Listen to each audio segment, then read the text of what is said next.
Hello friends, this is DMC and this is my quick review of Amber Coffee's Nicaraguan coffee beans. And first of all, let me just say that this was a coffee that I received in the Dog and Hat coffee subscription box, which I thoroughly enjoyed all the coffees that were sent to me in the in this Dog and Hat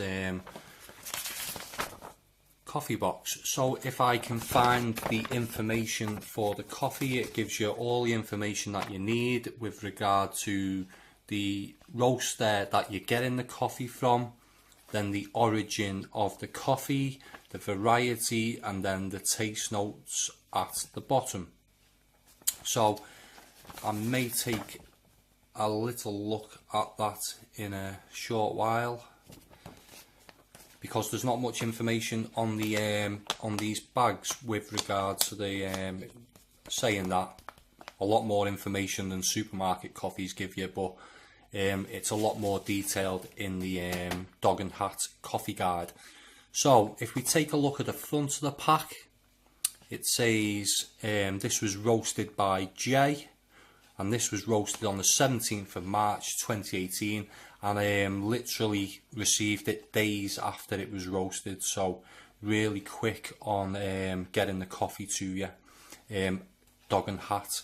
And I've also received coffee from Amber Coffee, sent from direct from Amber, and again, yeah, I received the coffee within days of it being roasted. So as I say, really good delivery on the coffee, getting it to you as fast and as fresh as they can. So if we take a look at the region, it's Nicaragua.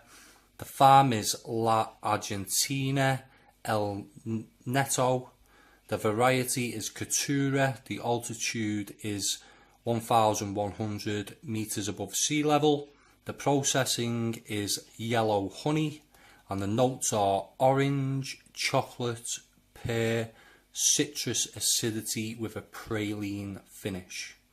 And there's the information for Amber Roasters there, and I will provide links in the description below for Dog and Hat and for Amber Coffee Roasters for those that may be interested.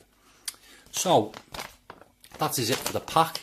What I'll do quickly is I'll just find the description for the coffee and I'll give it a quick read. It says La Argentina farm in El Neto province of Nicaragua. The farm lies on the mountainous slopes in the Nueva Segovia region on the border of Honduras, providing spectacular views of the surrounding forests and mountains of Jicaro and San Fernando. Ripe cherries are handpicked and sorted between December and March. There is a wet mill on the farm where the ripe red cherry is deposited and weighed from each picker. The sticky pulp beans then enter fermentation tanks for between 14 and 18 hours before being washed in the channels. The washed beans are then taken to the drying patios at the nearby mill of San Ignacio, where they are regularly turned by rake to ensure good even drying. The overall drying process will take around 10 to 12 days.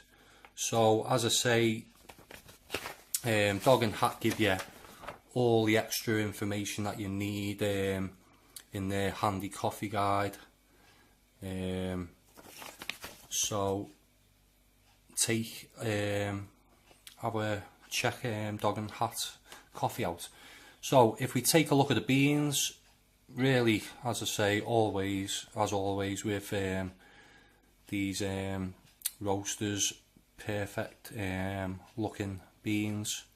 There's no oiliness to the beans, but it is a light roast, but a pretty even roast there, and all the beans are pretty uniform in size.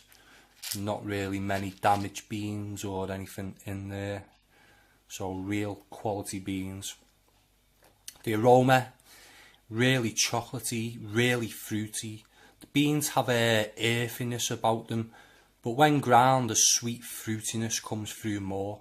It's also got a praline hint in there, and strangely I was picking up the slightest sort of aniseed smell, because the aroma kept reminding me of the sweet blackjacks for some reason when I was having a smell of the bag. But it's a very nice, sweet, fruity aroma with maybe like a slight nuttiness, and that comes across as praline, really. That has as I say, it's a very nice, sweet, fruity aroma that has a bit of a kick to it when ground. So it's a lot more potent when it's ground. So as I say, it's a pretty light roast. Quick look at the ground coffee. This was ground in my own grinder, so don't judge the grind, because my beer grinder's not very good. But it's pretty light. I can't get it to focus. There we go. It's quite orange in appearance. There we go. It's a lot more orange in person than on camera. So that's the ground coffee. So taste wise, you will find that Honduran, Guatemalan, Nicaraguan do sort of taste quite similar, and I have been drinking quite a lot of Guatemalan coffees quite recently, and this coffee does remind me of Guatemalan coffee. It's really sweet and fruity. It's quite smooth with very little bitterness. It's chocolatey with a slight toffee hint. I'm picking up a very slightest hint of pear, with orange a bit more prominent, but not overly citrus, I would say. As the pack suggests, the citrus is more evident in the acidity of the coffee. It's quite earthy, with a slight woodiness in there too, which it sort of tones down the fruitiness a little, really. This one is more on a par with the Brazilian I reviewed from Amber Roasters, which scored a 4.25 out of 5. So this one will score the same.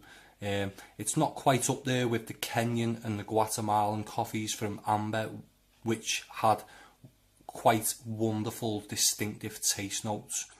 But this Nicaraguan coffee was again really good quality, with a perfect roast from Amber Coffee. So I highly recommend this one and any of the other coffees they have on offer. I've not had a bad one from them yet. So I'd like to hear from anyone who's tried this coffee or any of the other coffees from Amber Roasters. So let me know your thoughts in the comments section below. If you like this video, give it a thumbs up. And if you want to see more coffee reviews in the future, subscribe to my channel. That was my quick review. Thanks for listening. Bye for now.